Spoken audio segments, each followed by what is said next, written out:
বাড়ি মানেই নাচ গান হবে না তা কখনো হয়। এখন হচ্ছে যে ছেলের গায়ে হলুদ করাতে এসেছি।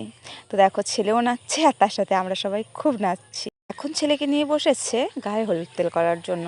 তোমরা তো সবাই জানো বিয়ে ঘর হলেই আগে নাপিত আসে, তারপর নখ কাটে, তারপর কিন্তু বরণ টরণ অনেক কিছু হয়, সেগুলো তোমরা দেখতে থাকো কি হচ্ছে এখন। তো সেগুলোর পরে হবে গায়ে হলুদ তেল। তো হলুদ তেল হচ্ছে এখন, দেখো প্রথমেই লাগিয়ে দিচ্ছে মা, ছেলের মা লাগিয়ে নিচ্ছে হলুদ। ছেলেকে প্রথমে হলুদ লাগিয়ে নিল, তারপর আমি ভাবছিলাম কখন আমার পালা আসবে সবাই মিলে হলুদ মাখাবো। আর এতে যে কতটা আনন্দ হয়, তারা বিয়ে বাড়িতে এই মানে হলুদ তেলের সময় থাকো তারা সবাই জানো খুব ভালো করে যে কতটা আনন্দ আছে এর মধ্যে। তো মা এখন বরণ করে হলুদ তেল মাখানো হয়ে গেল, তারপর যাব আমরা সবাই মিলে হলুদ মাখিয়ে আজকে ছেলেকে পুরো হলুদ করে দেব। তো ভীষণ আনন্দ হচ্ছে, আমি কিন্তু পুরো ভিডিও তোমাদের সাথে শেয়ার করব, তোমরা কিন্তু পুরো ভিডিওটা দেখবে, দেখার পর লাইক কমেন্ট অবশ্যই করবে। এখানে কিন্তু ভীষণ আনন্দ করছি আর আমার তো ভীষণ মজা হচ্ছে যে বিয়েবাড়িতে অনেক বছর পর এসছি আমি। বিয়েবাড়ি অত বছর পড়ছিল না আমার, আমি দিন গুনছিলাম কবে একটা বিয়েবাড়ি আসবে, তো অবশেষে চলে এলো। তো এখন দেখো আর এখানে তো মাইক পাচ্ছে, মাইকের আওয়াজটা দিলে সঙ্গে সঙ্গে কপিরাইট এসে যাবে, তো তোমরা সবাই জানো। তো তারপর দেখো আমার ভিডিও এডিটিংয়ের সময় গরুটাকে হামলাতে হলো, গরুটা হামা করে দিল। তো যাই হোক গরুটা শুভ হয় যদিও। তো তারপর দেখো আমরা এখন ছেলেকে হলুদ তেল মাখানো একদম কমপ্লিট হয়ে গেছে, তারপর এখন চলছে ফটোশ্যুট। ক্যামেরাম্যান এসেছিলো, ফটোশ্যুট হয়ে গেল। তো তারপর এখন আমরা সবাই মিলে যাচ্ছি গায়ে হলুদ তেল করার জন্য ঘাটে, পুকুরে নিয়ে যাচ্ছি। তো এদের একটা প্রতিষ্ঠা পুকুর আছে, শিব মন্দির, বাড়ির সামনেই পুকুরটা, তো ওখানে যাচ্ছি। আর এই যে দেখো বাজা পার্টি করেছে, আর আমার বর ছিল, আমার বর একটুখানি আনন্দ করতে পেরেছে, কাজের জন্য বিয়ে বাড়িতে আনন্দ করতে পারেনি। তো তারপর আমরা এখন চলে যাচ্ছি শিব মন্দিরের পুকুরে, ওখানে গিয়ে ছেলে চান করানো হবে। তো বাজা পার্টি তো খুব জোরে জোরে বাজনা বাজাচ্ছে, এর আওয়াজটাও দিলাম না ভয়ে, কারণ যদি কোনো কপিরাইট এসে চলে আসে বা কিছু, তো তার জন্য আমি দিলাম না, আমি আমার ভয়েসেই দিলাম, অন ভয়েসে ভিডিও করছি। তো এখন দেখো সবাই মিলে কত আনন্দ করছি, সবাই মিলে অনেক নেচেছি জানো, তো ভীষণ ভীষণ আনন্দ করেছি ভাগনার বিয়েতে। দিয়ে তারপর এখন সবাই মিলে পুকুরে নামবো। তো তার আগেই বাজা পার্টির ভীষণ জোরে জোরে বাজনা বাজাতে সবাই নাচতে আরম্ভ করে দিয়েছিল সবাই মিলে। তো এখানে একটু ভিডিও করে নিলাম, তারপর এখন যাব পুকুরের দিকে। তো এখানে শিব মন্দিরে অনেক বড় একটা পুকুর আছে জানো, তো এই পুকুরটার নাকি অনেক মহিমা আছে, আমার ননদ বলেছিল, তো সেগুলো তোমাদের পরে বলছি। তো এখন দেখো নেমে যাচ্ছে ছেলের মা, আর পুরোহিত না এটা মানে নাপিত, আমি সেটা ঠিক জানি না।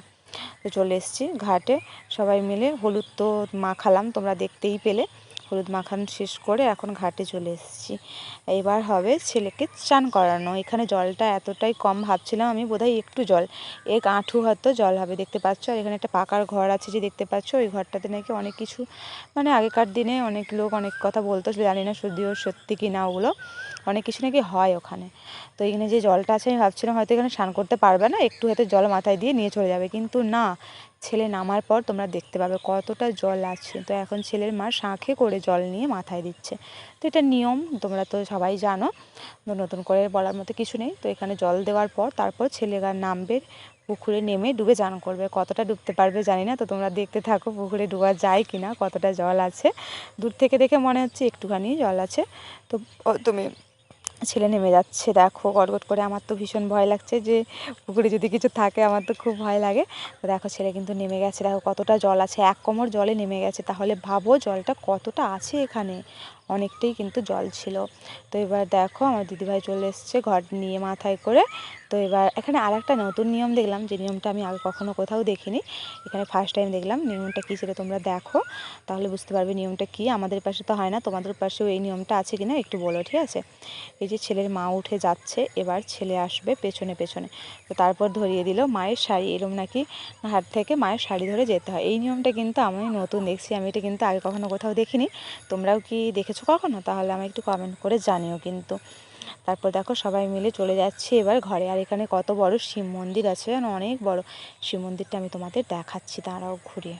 ভিডিওটা কিন্তু একটু লং হয়ে যাচ্ছে, তোমরা সবাই কিন্তু পুরো ভিডিওটা দেখবে, তারপরে লাইক কমেন্ট অবশ্যই করবে। অনেক কষ্ট করে ভিডিও করছি আমি, প্রচণ্ড রোদ আর গরম, তারপরে ভিডিও করছি তোমাদের জন্য। দেখো এই যে মন্দিরটা দেখতে পাচ্ছ, মন্দিরটার ভেতরে শিব ঠাকুর আছে, ভেতরটা যেন গুহার মতো, যেন খুব ছোট, কিন্তু ভেতরে ঢুকতে পারলাম না, কারণ আমি জামা টামা ধোয়া নেই, তারপরে এসা টেসা ঘরে খেয়েছি, তার জন্য মন্দিরে আর উঠলাম না।